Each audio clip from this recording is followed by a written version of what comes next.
Hello, नमस्ते, good evening, सत श्री अकाल, राधे राधे। मैं पूजा स्वागत करती हूँ आपका आपके अपने शो क्राइम दस्तक में। पैसे की चक्कर इंसान को किस हद तक गिरा देती है, इसके कई प्रत्यक्ष उदाहरण हैं आज हमारे सामने। आज की जो कहानी है वो भी कुछ ऐसी ही है। दरअसल ये घटना है 4 नवंबर 2023 कानपुर की। कानपुर में सुबह 6 बजे एक शिक्षक रोज़ाना की तरह ही मॉर्निंग वॉक पर निकले थे और पीछे से तेज़ रफ्तार से आती हुई एक कार उनको कुचलते हुए आगे खंबे के जाके टकरा जाती है। उस कार का टायर पंचर हो जाता है और वो अनियंत्रित होकर आगे खंबे से टकराती है। इसी दौरान जो ऑन स्पॉट राजेंद्र जी हैं, जो पेशे से एक शिक्षक है, उनकी एक्सीडेंट हो जाता है और ऑन स्पॉट उनकी डेथ हो जाती है। पुलिस को इन्फॉर्म किया जाता है, आसपास के लोग पुलिस को बताते हैं, पुलिस आती है, पंचनामे के लिए हॉस्पिटल भेजा जाता है लाश को, परिवार को इन्फॉर्म किया जाता है। परिवार के जो लोग हैं वो सुनते ही बिल्कुल परेशान हो जाते हैं, बहुत दुखी होते हैं, अपना नियंत्रण खो देते हैं क्योंकि उनका इकलौता बच्चा अपनी जान गंवा बैठा है। इसी दौरान जो पत्नी है उसको भी बताया जाता है। पत्नी की जो हालत है वो बहुत ज़्यादा नाजुक हो जाती है, बहुत परेशान होती है और रो रो के उसका इतना बुरा हाल होता है कि उसको भी हॉस्पिटलाइज करना पड़ता है। अब पुलिस है वो छानबीन के लिए, किसी तरह की इन्फॉर्मेशन जुटाने के लिए परिवार से मिलना चाहती है, लेकिन परिवार के सदस्यों की अभी ऐसी हालत नहीं है कि वो पुलिस को किसी भी तरह की कोई जानकारी दे सके। जो पत्नी है उसकी भी तबीयत बहुत ज़्यादा खराब है। पत्नी उर्मिला उर्फ पिंकी, उर्मिला और राजेंद्र जी की 2011 में शादी हुई थी। इन दोनों के 2 बच्चे हैं। राजेंद्र जी पेशे से एक शिक्षक हैं। इनकी यहाँ पे खानदानी कानपुर में काफ़ी सारी प्रॉपर्टी है। 45 करोड़ की इनके पास खानदानी ज़मीन पुश्तैनी। इसके अलावा इनके 1.5 करोड़ के 2 बीमे हैं और इसके साथ ही साथ इनके पास काफ़ी सारी प्रॉपर्टी है और हाल ही में इन्होंने एक प्लॉट और परचेज़ किया था। ये सारी चीज़ें जो हैं पुलिस को पता चलती है, उनके फैमिली बैकग्राउंड का पता चलता है। अब इसके बाद पुलिस छानबीन में लगती है तो पुलिस को ये सारा चीज़ एक्सीडेंट का ही लगता है और पुलिस इस केस को यहीं पे क्लोज कर देती है।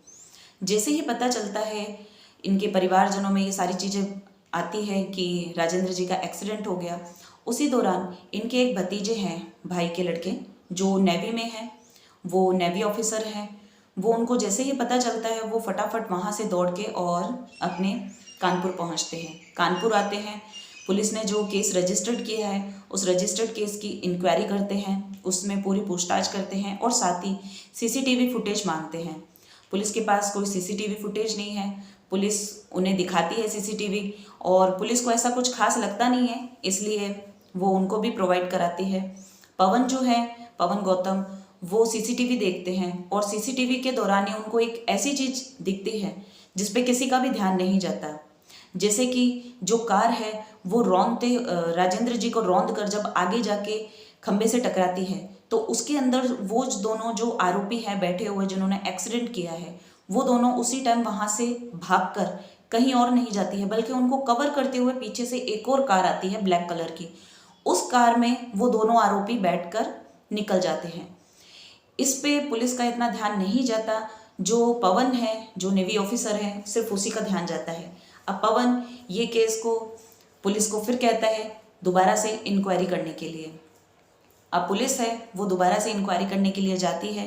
फैमिली के जितने भी हैं मेंबर्स, उन सब से पूछताछ करती कि राजेंद्र जी की किसी तरह की कोई किसी से दुश्मनी या लड़ाई या किसी भी तरह का कोई हुई थी, इनकी कोई किसी से रंजिश। तो फैमिली उनको यही बताती है कि इनकी किसी भी प्रकार की किसी से कोई रंजिश नहीं थी। तो फैमिली यही बताती है कि उनकी किसी भी प्रकार की किसी आदमी के साथ कोई रंजिश नहीं थी।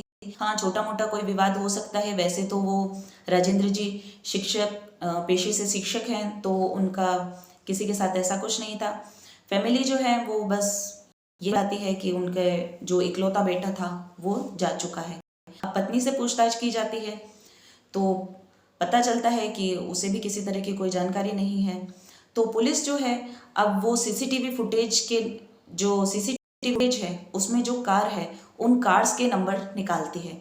उन कार्स के नंबर जब ट्रैक किए जाते हैं, आगे आरटीओ में भेजा जाता है, तो पता चलता है कि वो जो नंबर प्लेट्स थे वो दोनों नकली थे। वो किसी भी तरह के किसी भी आदमी रजिस्टर्ड नहीं है। तो ये सारा केस समझ आ जाता है कि ये मर्डर मिस्ट्री है, ना कि कोई एक्सीडेंट। अब इन चीज़ों के पीछे जो पड़ताल है वो मालूम किया जाता है। राजेंद्र जी के जो नंबर हैं, कॉल, जो उनके मोबाइल नंबर है, उन सब की डिटेल ली जाती है। उनके स्टाफ है, स्टाफ में पूछा जाता है। स्टाफ में उनका नेचर सबके साथ अच्छा था। जो उनकी कॉल डिटेल्स है, कॉल डिटेल्स में निकालते हैं पुलिस, और पत्नी की है, उनकी माता पिता की, पूरे फैमिली मेम्बर्स की निकालते हैं, तो उसमें ऐसा कुछ खासा नज़र नहीं आता।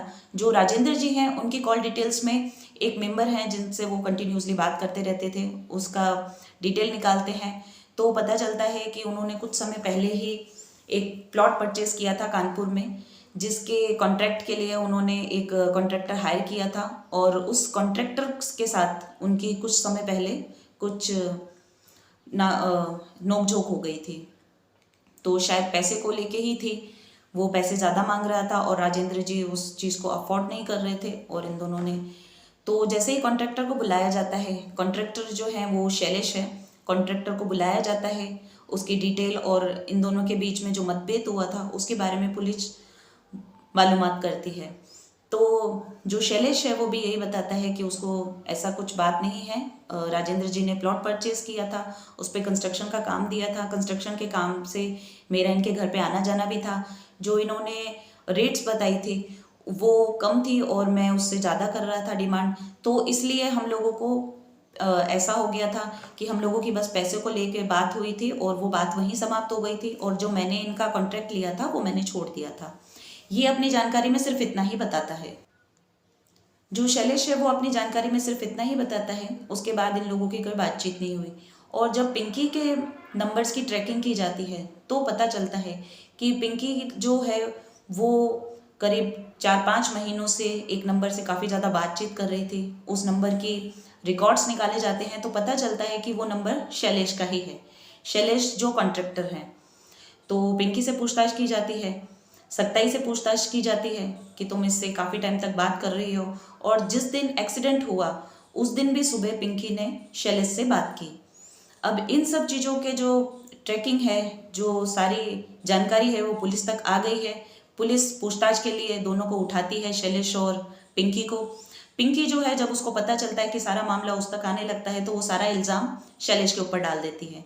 वो कहती है कि सर मैं कुछ नहीं जानती हूँ, ये जो शैलेश है ये इसी की मेरे पति के साथ कुछ नोकझोंक हुई थी और उसी दौरान इसने उसको मारने की प्लानिंग की होगी, मैं नहीं जानती, मेरे से तो इसने नॉर्मली ही बात की थी।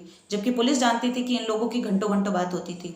जब शैलेश से पूछा गया, उससे कड़ाई अपनाई गई, सख्ताई से पूछताछ की गई, तो फिर सारे राज उगल देता है शैलेश। शैलेश यही बताता है कि जब कानपुर में इन्होंने प्लॉट परचेज़ किया था राजेंद्र जी ने, तो उस प्लॉट के कंस्ट्रक्शन को लेके शैलेश की मुलाकात हुई थी राजेंद्र जी से। अब राजेंद्र जी अपने प्लॉट का कॉन्ट्रैक्ट का काम था वो सारा इसको देने वाले थे। उसी दौरान इन दोनों के बीच इसका घर पे आना जाना बढ़ गया था। शैलेश हमेशा घर आता, जो पिंकी है वो चाय पानी लेकर आती, और साथ ही साथ इन लोगों के बीच में कंस्ट्रक्शन को लेके काफ़ी बातें होती, और राजेंद्र जी जब घर पर नहीं होते तो भी ये घर पर आता और इनके कंस्ट्रक्शन को लेके काफ़ी बातें करते रहते, और धीरे ही धीरे इनकी जो बातें थी वो इन लोगों के बीच में प्यार के रूप में बदल गया। ये दोनों एक दूसरे को पसंद करने लगे, पिंकी शैलेश को और शैलेश पिंकी को। इन दोनों के बीच में जब ये बातचीत हुई तो ये बातचीत जब पता चलती है राजेंद्र जी को, तो राजेंद्र जी जो हैं वो दोनों से झगड़ते हैं, तो वो अपना कॉन्ट्रैक्ट का जो इनको देते हैं टेंडर वो भी ख़त्म कर देते हैं और शैलेश को वहाँ से निकाल देते हैं। अपना जो भी कॉन्ट्रैक्टर उन्होंने किया होता है शैलेश के साथ, उस कॉन्ट्रैक्ट को वो ख़त्म कर देते हैं। इसके अलावा जितनी भी जो रहती है पूछताछ वो पिंकी को भी कहते हैं, पिंकी को समझाते हैं, और पिंकी उस टाइम मान भी जाती है। फिर इन दोनों के बाद नॉर्मल हो जाते हैं, किसी तरह की कोई नहीं रहती। तो ये सारी जो चीज़ें हैं ये शैलेश बता रहे हैं पुलिस को। अब जो शैलेश है वो सारी चीज़ें अपनी बताता है कि पिंकी ने ही उसे ऑफ़र किया था कि मेरे पति का 1.5 करोड़ का 2 बीमा बना हुआ है, और इसके अलावा उसके पास 45 करोड़ की प्रॉपर्टी है। इसके अलावा जो अभी हाल ही में उसने प्लॉट परचेज़ किया है वो भी करोड़ों का है। तो ये सारी प्रॉपर्टी हमारी हो सकती है। अगर मेरे पति को हम रास्ते से हटा दें। तो शैलेश भी ये सुनकर हो जाता है, खुश हो जाता है, और क्या चाहिए होता है। तो जो पिंकी और शैलेश है वो दोनों मिलकर ये प्लान बनाते हैं कि इसकी जो डेथ है, राजेंद्र जी की जो डेथ है, वो इस तरह से करवाई जाए, इनकी जो मौत है वो बिल्कुल नेचुरल लगनी चाहिए, ताकि इंश्योरेंस का जो क्लेम का पैसा है वो इनको इजीली मिल जाए। बीमा कंपनी किसी भी तरह की कोई पूछताछ नहीं करे, उनको सारा जो डेथ का मामला है वो बिल्कुल नेचुरल लगे, और पुलिस की भी जो इन्फॉर्मेशन है उसमें भी हमको ज़्यादा नहीं झलकना पड़े, और साथ ही साथ जो प्रॉपर्टी है वो इजीली पिंकी के नाम हो जाए। पिंकी ने ये सारा षड्यंत्र रचा, और इसी के साथ साथ अपने जो हिस्सेदार था शैलेश, उसको भी बताया। शैलेश भी इस चीज़ के लिए राजी हो गया, क्योंकि शैलेश को प्रॉपर्टी मिल रही थी और साथ ही साथ उसकी जो प्रेमिका थी वो भी उसको मिल रही थी। दोनों ने मिलकर षड्यंत्र रचा।